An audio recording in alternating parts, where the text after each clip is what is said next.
Magandang umaga po, mahal kong mga kaibigan. Good morning to everyone. Isang babaeng balo ang na-depressed at nawala ng pag-asa sa buhay ang nagtangkang magpakamatay. Ang ginawa po ng babaeng ito, mahal kong mga kaibigan, ay dinala ang tangke ng gas, kung ito man ay gasol o zolane, dinala sa kwarto kasama ang kanyang mga anak.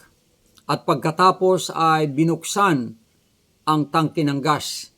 Isinara ang pinto, isinara ang lahat ng bintana at naghihintay na lamang na sila'y sama-samang mamatay.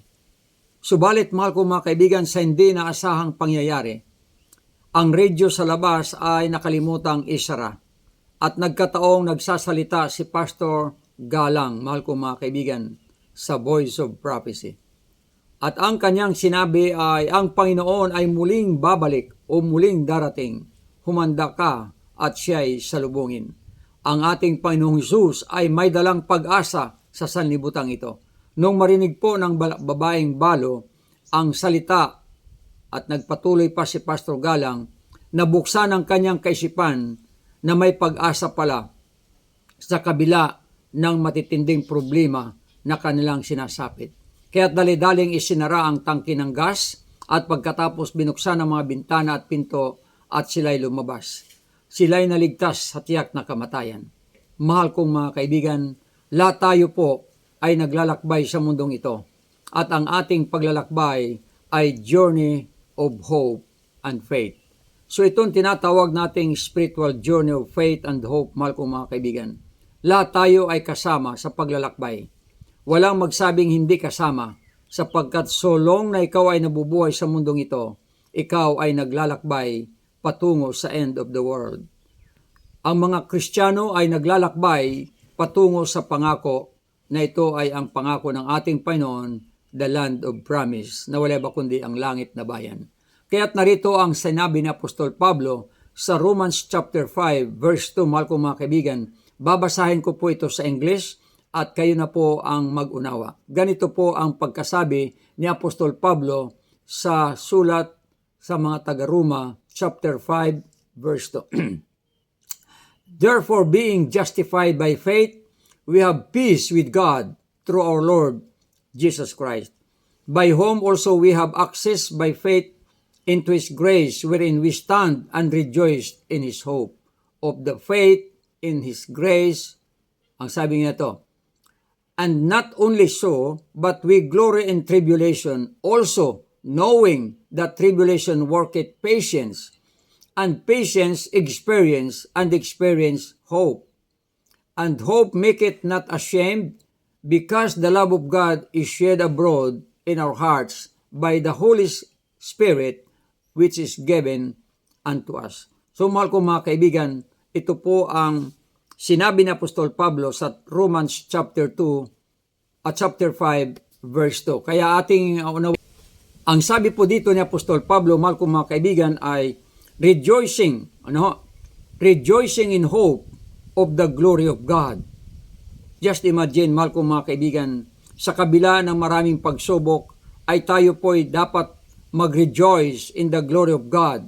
And not only so, but, ang sabi ito, we glory in tribulation. Kaya ba nating mag-glory in tribulation, mahal kong mga kaibigan?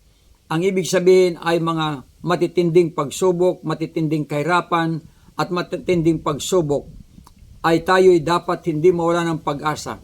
Ang sabi, glory in tribulation also, knowing that tribulation will work patience. Magbubunga ito ng patience. At ang patience naman ay magbubunga ng pag-asa. At yung pag-asang yon ay hindi dapat nating ikahiya, sapagkat ito, mahal kong mga kaibigan, ay pag-ibig ng Diyos na inilatag sa lahat ng mga tao, at tayo po ay nabubuhay ngayon sa pag-ibig ng Diyos. Mahal kong mga kaibigan, dinala ko ang talatang ito sapagkat tayo pong lahat ay nahaharap sa matitinding mga pagsubok sa buhay. Habang nalalapit ang pagdating ng ating Panginoon, tumitindi ang gulo at tumitindi ang mga kahirapan. Imagine po, ang Ukraine ay ilang taon na pong nagdidigmaan. Hindi maubos-ubos ang mga barilan at bumbahan. Ang Israel ay kasalukuyan din na may digmaan. Ang West Philippine Sea dito sa Philippines ay mayroon ding mga tinatawag na sigalot, ang China. Mahal ko mga kaibigan, ito po ay mga palatandaan na ang ating mundo ay matanda na. Ang ating mundo ay nalalapit na sa kanyang pagwakas, kaya't ang sabi dito ni Apostol Pablo ay dapat tayo maging handa sa lahat ng magaganap, sa lahat ng mga tribulation na ating mararanasan. Alam niyo mahal ko mga kaibigan, iba't iba ang ating karanasan. Yung ibang karanasan ay it is an experience of rejoicing. Ang iba naman mga kaibigan ay experience of joy. Talagang maswerte sila sapagkat ang kanilang naranasan ay puro mga exciting, enjoyment. Subalit may mga karanasan ang iba nating mga kaibigan at mga iba nating mga kasamahan sa mundong ibabaw na very discouraging. Ang iba naman ay very frustrating, talaga nakaka-frustrate, at ang iba naman ay very disappointing. Subalit ang pinakamatindi sa lahat mga kaibigan na experience ay yung tatabihin natin wala na tayong pag-asa. Hopeless. Sana po mawala sa atin yung salitang hopeless. Subalit na rin sa vocabulary ang salitang hopeless. Kaya wala tayong magagawa, nandiyan na yan. Subalit with Christ, we can become hopeful and not hopeless. So mahal kong mga kaibigan, whatever your personal experience in life, anuman ang iyong naranasan, ang Biblia po ay mayroong payo sa ating lahat.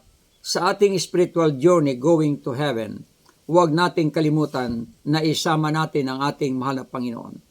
Malimit na sinasabi ng Bible na without Christ, we can do nothing. Kung wala ang ating Panginoon sa ating buhay, wala tayong magagawa. Kahit gano'n pa kayaman, kahit gano'n ka pa edukado, kahit ikaw pa ay anong political status mo ngayon, kung ikaw man ay presidente, hindi ka ligtas sa mga tribulation. But if you have Christ in your life, you will be stronger and stronger every day. And God can give you the resilience that you need, and you can overcome all the trials that comes to your life. So mahal ko mga kaibigan, para magtagumpay po tayo sa ating pakikipagbaka at maging successful tayo sa ating spiritual journey of faith and hope going to the promised land, ang ating unang gagawin, ang first step, mahal ko mga kaibigan, ay wala iba kundi when you wake up in the morning, first thing first, talk to God in prayer. Makipag-usap ka sa ating Panginoon paggising mo sa umaga. Magpasalamat ka sa buhay at lakas na muling ibinigay sa iyo. Magpasalamat ka na sa buong magdamag na ikaw ay walang kinalaman, wala kang kaalam-alam sa nangyayari sa paligid, binantayan ka ng kanyang mga anghel. Kaya pagsapit mo sa umaga, dapat ay unang gagawin mo ay magpatirapa ka o lumod ka sa harap ng ating dakilang Panginoon at magpasalamat ka. That is one step towards success. Kung makalimutan mo ang ikaw ay manalangin, mahal kong mga kaibigan, at magpasalamat sa unang step, magkakaproblema ka sa pangalawang step. Bakit? Sapagkat wala kang kakampi. Hindi mo na italaga ang iyong buhay sa Panginoon. Una, kaya wala kang assurance na you will succeed in your second step. So mahal kong mga kaibigan, the habit of praying, ang habit ng praying, mahal kong mga kaibigan, ay susi sa ating pagtatagumpay. It is the key for our hope. Okay? Power to do the next successful na mga gawain natin, mga ambisyon natin at pangarap natin sa buhay. Alam mo, mahal kong mga kaibigan, si Naval Admiral William H. McRaven, isang admiral po na nagsabing, if you want to change the world, you start by making your bed. Binasa ko ito at tininan ko ang dahilan o ang reason bakit sinabi niya na if you want to change the world, start by making your bed. Nagsisimula pala ang sabi niya, kung gusto mong mabago ang sanlibutan, magsimula ka sa iyong higaan. Ang ibig sabihin ng admiral na ito ni McRaven, kailangan ang unang gagawin mo pagising mo sa umaga ay ayusin mo ang iyong higaan. Huwag mong iwanang gulong-gulo na hindi na ayos, hindi natitiklop ang kumot, hindi na ayos kung saan ilagay ang unan, lahat. Mahal kong mga kaibigan, yun ang first step. Ang sabi, ni General McRaven. Bakit? Sapagkat kapag naayos mo ang unang step, mas maganda na talagang naasahan mong sa susunod na step ay magiging organized ka. Kung hindi ka naging organized sa first step mo sa morning, paano inaasahan mong maging organized ka sa second step? So, ganun din ang buhay natin. If you want to be successful, and if you want to succeed in your spiritual journey of faith and hope, first thing first, you talk to God early in the morning after you wake up and thank Him for His protection throughout the night and for the life that He again entrusted to you. So, mahal kong mga kaibigan, nais kong sabihin din sa umagang ito na tayong mga anak ng Panginoon ay huwag makalimot. Mayroon tayong obligasyon bilang mga anak ng ating Panginoon. Alam nyo, ang sabi nga dito, bilang soldier ng ating Panginoon, kailangan natin ito gawin everyday. Manalangin po tayo for power and for hope. Sapagkat ang sabi nga ay, a person with prayer is a person with power. And a person without prayer is a person without power. How can you succeed if you have no power? Ang kailangan natin, mahal kong mga kaibigan, ay kapangyarihan. At ang kapangyarihan ito ay makukuha lang natin sa ating mahal na Panginoon. So you pray for power para tayo ay magtagumpay. Dahil ang kakulangan natin ay kapangyarihan. Okay, a person without prayer is a person without prayer is a person without prayer o power. Alam niyo mahal ko mga kaibigan, ang kalaban natin ay makapangyarihan, si Satanas. At dahil si Satanas ay very powerful enemy of God, wala tayong kalaban-laban. Ang sabi nga sa Spirit of Prophecy, we are no match to the devil. Wala tayong kalaban-laban sapagkat wala tayong kapangyarihang tulad ni Satanas. But a humble soldiers of God can overcome him. Yan ang sinabi po ng Spirit of Prophecy. Opo, bagamat tayo po ay simple lamang na sundalo ng Panginoon, if we have Christ in our side, we can overcome Satan. Mahal kong mga kaibigan, isang bagay lamang ang natitiyak ko sa inyo. Satan trembles upon seeing a Christian upon their knees. Si Satanas po, bilang kalaban natin at kalaban ng Diyos, ay nangingilig kapag nakikitang ang anak ng Diyos ay naninikluhod sa harapan ng Diyos at humihingi ng tulong. Kahit kayong mga nanay, naranasan na po ba ninyo na noong binubuli ang inyong anak, nakita niyong binubuli ang inyong anak, subalit nung sumigaw ang inyong anak nang napakalakas, nanay, tatay, pagsigaw ng ganon, ano ang nangyayari po doon sa nagbubuli na bata? Tumatakbo, hindi po ba? Sapagkat alam niya na ang tinatawagan ay magulang. At alam niyang yung magulang ay mas malaki doon sa nangbubuli. So tatakbo ang mga batang nangbubuli. Ganon din po sa atin, mahal kong mga kaibigan. Sa panahon tayo ay binubuli ni Satanas, tinutokso. Kailangan nating isigaw, Lord, help me. Panginoon, tulungan mo ako. At Satan will flee away. Tatakas si Satanas, mahal kong mga kaibigan. So mahal kong mga kaibigan, ayon sa sinabi ni Apostol Pablo, 2 Corinthians chapter 13 verse 5, ito po ang ating mababasa, mahal kong mga kaibigan. Examine yourselves whether ye are still in faith. Prove your own selves. Know ye not your own selves, how that Jesus Christ is in you, except ye be reprobates. Anong sabi dito?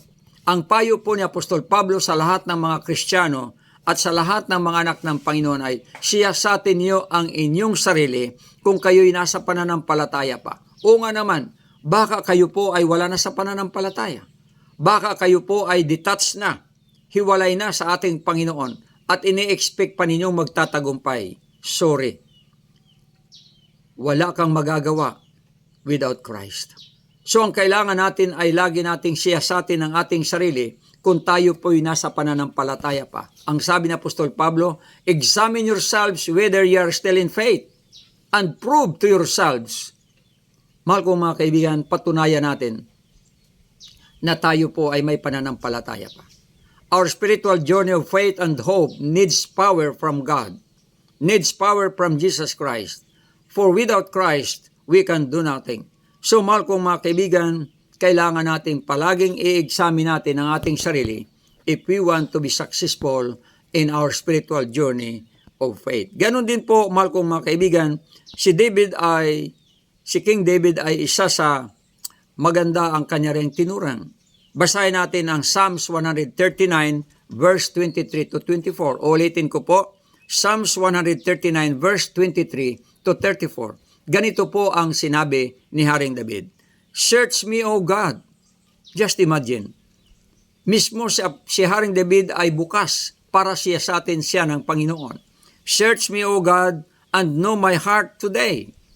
Try me and know my thoughts, and see if there be any wicked way in me, and lead me in the way everlasting. Ganda ng panalangin o ng pakiusap ni Haring David.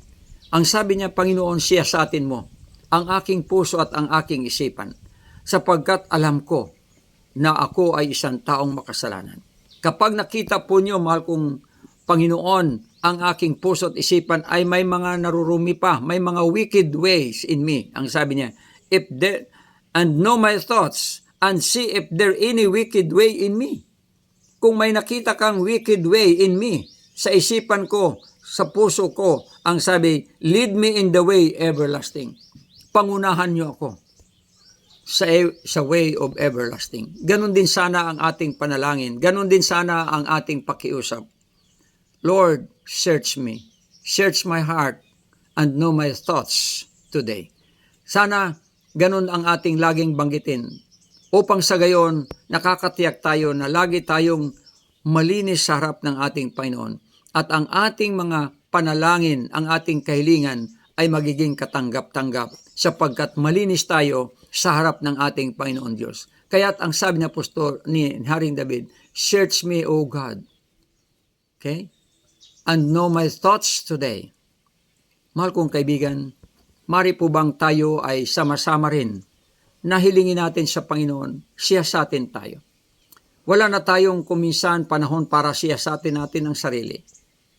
Ang kailangan natin ay tulong ng ating Panginoon, mahal kong mga kaibigan.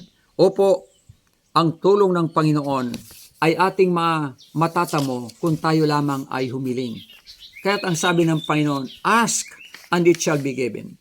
Knock and it shall be open unto you. Mahal kong mga kaibigan, hindi naman aakto ang Panginoon ng basta-basta na without your permission, sapagkat ang ating Diyos ay hindi Diyos na mapagsamantala. He is a God of love. Ang kailangan niya ay pag-ibig, na yung tayo mismo ang kusa na lalapit sa Kanya at hihiling sa Kanya. Nung ako po ay naglakbay patungo sa Tacras, okay, mula sa Puerto Princesa, ako po'y naglakbay, dala-dala namin yung aming pinakamatandang jeep na noon ay Francisco. Ang sabi, Francisco daw ang tatakpan noon kasi napakatandang jeep na po yun. Okay? So, nung kami pabalik, papuntang Puerto, galing kaming Tacras, dala-dala namin yung sinirang bahay na binili ko at yung mga kahoy doon ay mga ipil yung iba. Kaya binili ko po sapagkat itatayo namin na boarding house dito sa Puerto Princesa. Kaya punong-puno po yung jeep na yon. At habang kami ay naglalakbay, mahal kong mga kaibigan, may kasama ako na lalaki. At habang kami naglalakbay pauwi sa Puerto Princesa, overloaded siguro kami o punong-puno, hindi ko alam. Pagdating namin sa Nara, mahal kong mga kaibigan, ay pagprino ko ay pumuswit po yung brake fluid. Nagpuswit yung brake fluid. Ang ibig sabihin, wala na pong power na magprino. Hindi na po maiprino po yung jeep. Pwede na pong maka-aksidente ako, pwede akong bumangga, at pwede akong mamatay. Kaya dali-dali kong inisip na i-change ang gear. Pinalitan ko ang gear mula sa 4th gear, i-transpose ko sa 3rd gear. So nag-slow down ang jeep. At noong nakikita ang kaya ng kontrolin ng 2nd gear, i-transpose ko. Transfer ko naman sa 2nd gear. At noong nakikita kong mabagal na, ay i-transfer ko sa 1st gear. Kaya talagang napakahina na hanggang sa ito ay huminto. Alam niyo, mahal ko mga kaibigan, ang buhay natin ay napakamapanganib. Kuminsan ay wala tayong preno. Kuminsan ang buhay natin ay tuloy-tuloy na walang preno. Mapanganib po yun. Kailangan natin ay huminto panandali.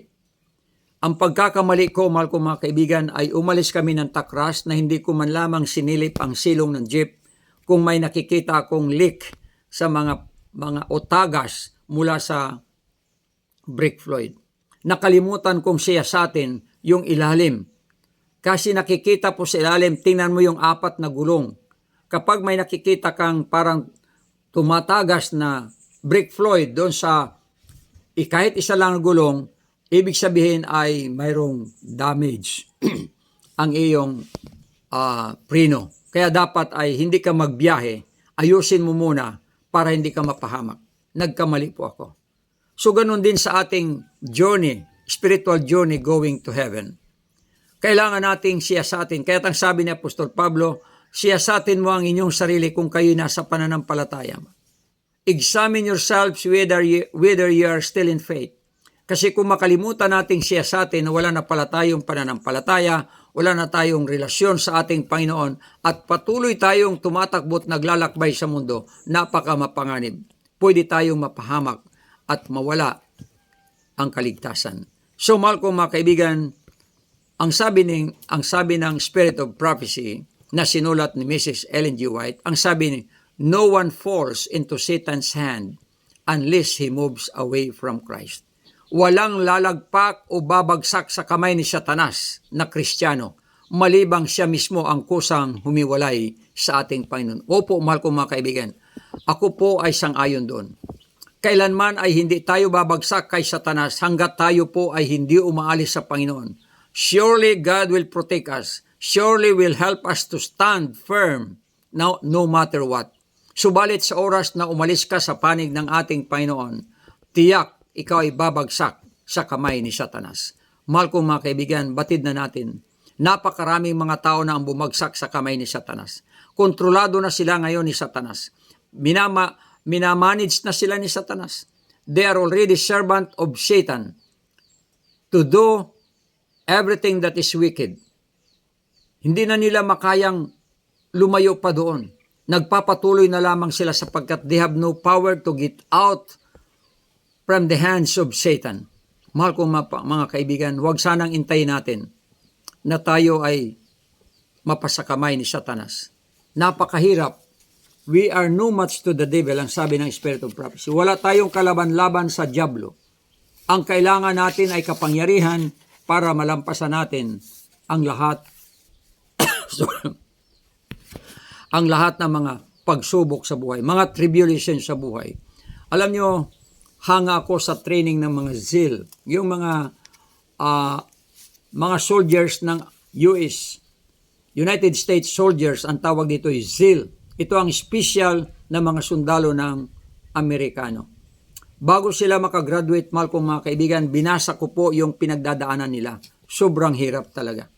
Kaya nasasabi kong pag ang pag-usapan ay ang mga ZEAL, ay ito'y mga special na mga sundalo ng Amerika.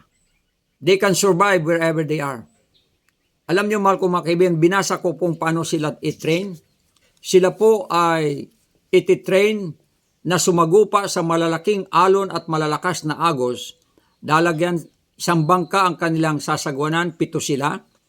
Kailangang mag-synchronize ang kanilang pagsagwan para malampasan nila sapagkat napakalakas ang sinasalungan nilang alon at gandin ang agos. So kung hindi maging synchronize ang kanilang pagpadil ng bangka at hindi sila sumunod sa instruction ng kanilang leader, tiyak na sila ay aatras at hindi sila makakarating sa paruroonan. Sila po ay hindi makakagraduate.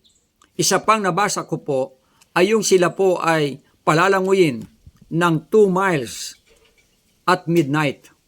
Okay? Ang kanilang target ay isang barko na nakadaong sa pier. Ang kanilang target ay pasabugin yung barko na nakadaong sa pier. Sila ay maglalangoy ng 2 miles, mahal kong mga kaibigan. At sila ay sa gabi lalangoy. Pagdating nila doon sa kalagitnaan, alam kong nakikita nila yung kanilang kalalagayan. Ang kanila lamang inaasahan ay yung kumpas na dala nila. Alam nila kung saan sila patutungo. Hindi sila maliligaw sapagkat mayroong punteriya ang kumpas kung saan. At ang sabi doon, kapag nakita nilang naroon na sila sa destination sapagkat madilim, kakapain nila yung ilalim ng barko. Okay? Kahit yung kamay nila hindi makita sa dilim. Kahit yung kamay nila hindi makita dahil sa dilim. Subalit, kakapain nila yung ilalim, yung kilya ng barko. At doon sila magpapadikit ng anumang pampasabog para sumabog yung barko. Ganon po ang training sa kanila. Nung aking basahin ito, sabi ko, sobrang hirap yun. 2 miles nalalangoy sila sa ilalim ng dagat. May oxygen sila, dala-dala sa likod. Tapos ang kanilang armas ay yung kumpas. At isa pang nakita ko sa kanilang ginawa ay pinalangoy sila sa white shark infested area. Pinalangoy sila doon sa talagang breeding place ng mga white shark na talagang kumakain ng mga tao. At sila kapag nakasurvive doon, ibig sabihin sila po ay makakagraduate. At kapag sila ay minalas, ay hindi sila makakagraduate. Sinumpaan nila yon na handa silang mamatay. Mahal ko mga kaibigan, ang instruction po sa kanila bago sila lumangoy ay kapag nakita nila na ang pating ay umiikot-ikot na sa kanila, yung mga white shark, at lumapit sa kanila, yung buong lakas nila, suntukin sa nguso, yung pating. Yun pala ang sikreto nun. Suntukin sa nguso yung pating. At pag nasuntok mo yung pating sa nguso, itong pating ay lalayo sa iyo. Makakapagpatuloy ka sa iyong paglalangoy at ikaw ay makakagraduate. Mahal ko mga kaibigan, yun ay sampol ng paghihirap bago ka makagraduate. Sa mga Kristiyano naman, bago tayo makagraduate at makarating doon sa promised land na pinangako ng Panginoon, dapat ay malampasan natin ang lahat ng tribulation. Malampasan natin ang lahat ng pagsubok. Maging ito man ay pagkakasakit, maging ito man ay paghihirap, maging ito man ay persecution, maging ito man ay pagkatanggal sa iyong trabaho, maging ito man ay ikaw ay talagang minamaltrato, o anuman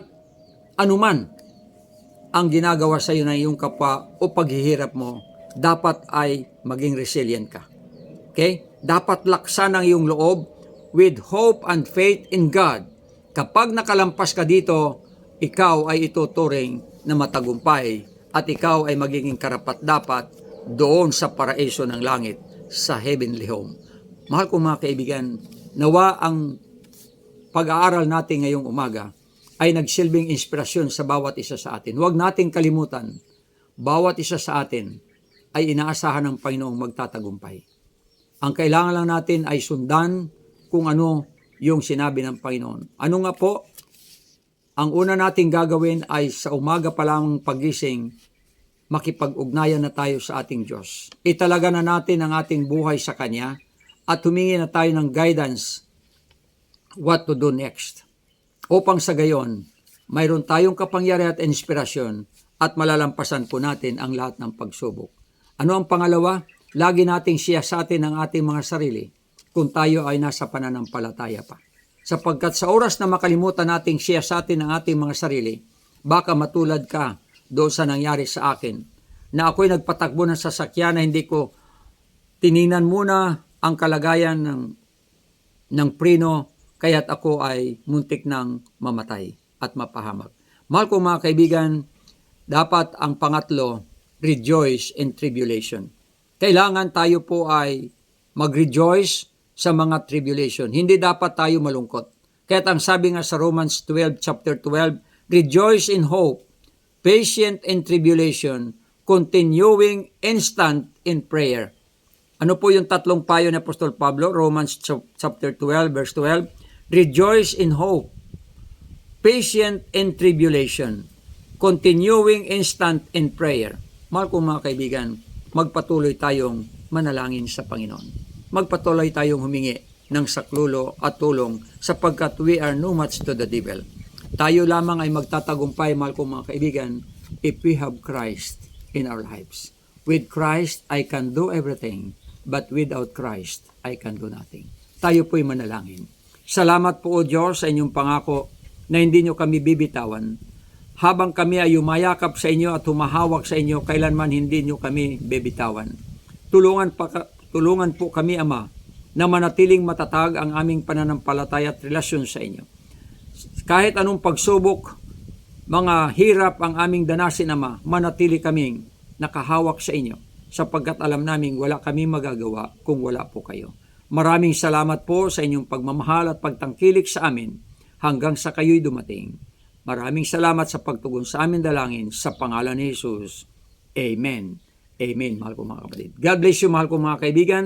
Patuloy kayong makinig at manood sa mga videos na ina-upload ni Pastor Paegaw at kayo'y makikinabang, lalakas ang inyong pananampalataya sa tulong ng ating Panginoon. God bless you. God bless you.